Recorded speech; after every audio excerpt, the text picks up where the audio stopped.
Assalamualaikum warahmatullahi wabarakatuh. Perkenalkan, nama saya Halalika Masyururo dengan NIM C1C021134 akan mempresentasikan materi yang berjudul Desain Riset. Desain riset merupakan salah satu tahapan yang harus dilalui atau dibuat oleh seorang peneliti agar penelitian yang akan dilakukan dapat terlaksana sesuai dengan tujuan yang akan dicapai. Riset desain adalah sebuah rencana kerja dengan membuat sebuah konstruksi agar setiap pertanyaan dapat ditemukan jawabannya.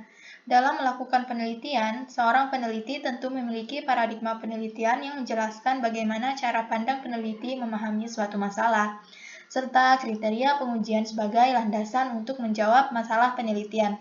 Secara umum, paradigma penelitian diklasifikasikan dalam dua kelompok, yaitu penelitian kuantitatif atau positivis dan penelitian kualitatif atau fenomenologi atau post-positivis.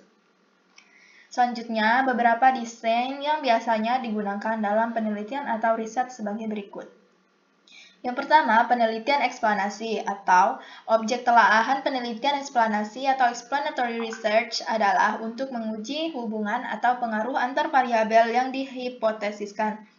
Yang kedua, penelitian deskriptif.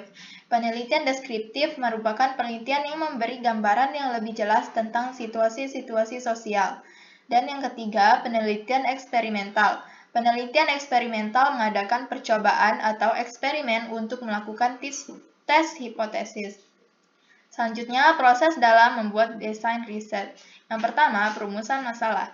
Perumusan masalah atau research problem diartikan sebagai suatu kegiatan yang memformulasi pertanyaan terhadap suatu fenomena yang terjadi, baik dalam kedudukannya sebagai fenomena mandiri maupun dalam kedudukannya sebagai fenomena yang saling terkait di antara fenomena yang satu dengan yang lainnya. Selanjutnya, menentukan tujuan riset. Tujuan penelitian atau riset adalah suatu hal yang ingin dicapai oleh penelitian yang nantinya diuraikan dalam pembahasan hasil atau temuan penelitian. Pencantuman tujuan penelitian dimaksudkan agar penelitian senantiasa bergerak sesuai dengan tujuan tersebut. Lalu, manfaat riset. Manfaat atau kegunaan penelitian merupakan dampak dari tercapainya hasil penelitian, sehingga kegunaan penelitian yang akan diperoleh dapat memberi manfaat terhadap pengembangan ilmu dan pemecahan masalah yang terkait dengan objek yang kita teliti. Proses selanjutnya, kajian pustaka dan kerangka penelitian. Kajian pustaka berarti mengkaji pustaka-pustaka yang terkait atau literatur review. Sesuai dengan arti tersebut, suatu kajian pustaka berfungsi sebagai tuntunan dalam mengkaji masalah penelitian atau review of research. Proses selanjutnya, jenis atau pendekatan riset. Jenis atau pendekatan harus disusun secara pasti sebelum turun ke lapangan mengumpulkan data.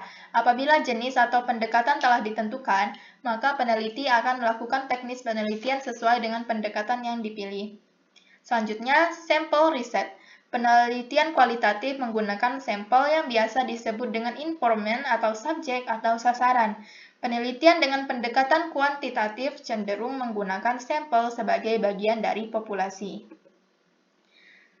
Selanjutnya, teknik pengumpulan data.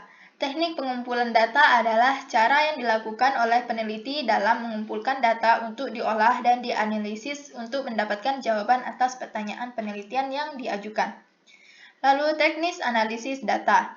Menurut Patton tahun 1980 menjelaskan bahwa analisis data adalah proses mengatur urutan data, mengorganisasikannya ke dalam satu pola, kategori, dan satuan uraian dasar.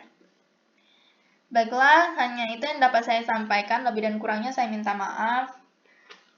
Assalamualaikum warahmatullahi wabarakatuh.